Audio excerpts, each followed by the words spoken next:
So they give in a lot others so that others could have space. That is why over the years, for 20 years, you can go and check the records of this house. So they give in a lot others so that others could have space. That is why over the years, for 20 years, you can go and check the records of this house. No leader on both sides, whether majority or minority, has served in any ECOWAS or Pan-African Parliament. But you see, we are capitalizing on our knowledge of the ECOWAS and Pan-African Parliament to make it difficult for this house. Because in the case of ECOWAS Parliament, if a member is elected, even if his parliament doesn't send him, and he still insists he wants to be a member, the ECOWAS Parliament will support him. And we have a clear example. When a former whip in this house, our colleague opposite, decided to defy leadership. And when he went there, interestingly, the minority there today, who is taking an interim position, was the one who was disadvantaged. And I thought that if for nothing, he should learn from that. He should learn from that history. That being and taking an interim position will come and hand to you one day. But unfortunately, he's the one who is today making it difficult for the House. Because I've had privilege to talk to him, to speak to him. That you see, sometimes you will never know the opportunity that exists somewhere until you lose one. He may think that he has a lot of leverage in ECOWAS and therefore he doesn't want to lose it. But he has no idea in losing that what other things is there for him. Mr. Speaker, having given this general background, Mr. Speaker, I want to make a suggestion. Because what I know is that, yes, we can vote and change the minority leader from the list.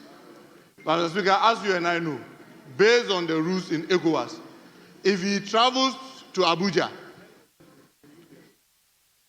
they will go and embarrass the country there, and they will still insist, depending on who the speaker is, will still say that, look, once he has not lost his seat, he will be kept. Unless we are going to do extraordinary work protocol-wise to be able to correct that.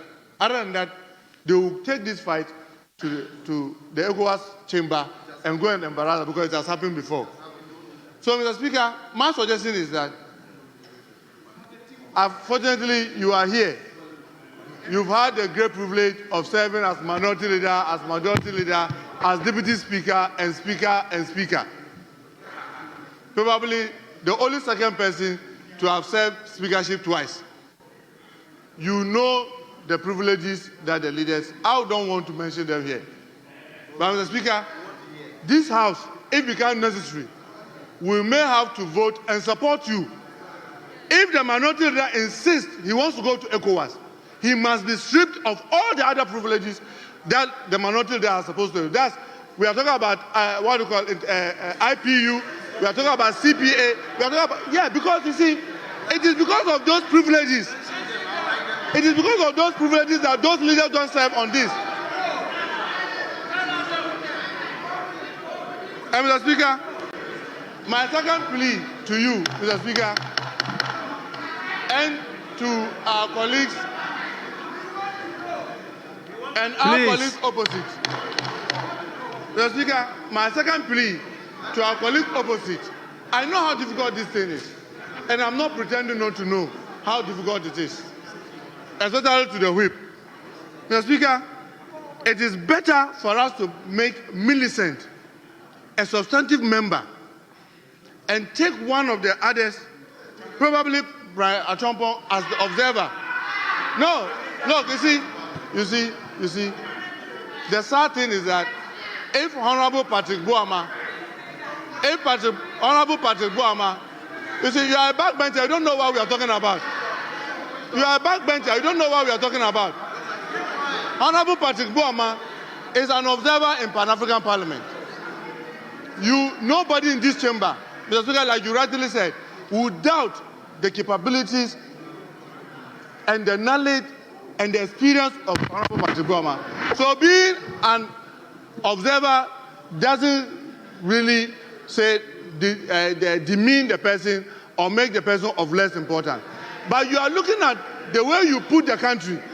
Because, Mr. Speaker, you take eight core members, and in the core members, the only substantive will be setting precedents and even more difficulties ahead of us into the future of this parliament. Mr. Speaker, I'm saying this because we are privileged. Because sometimes we don't know how privileged we are to still have you in this chamber, and the like of Honorable Collins Dauda in this chamber.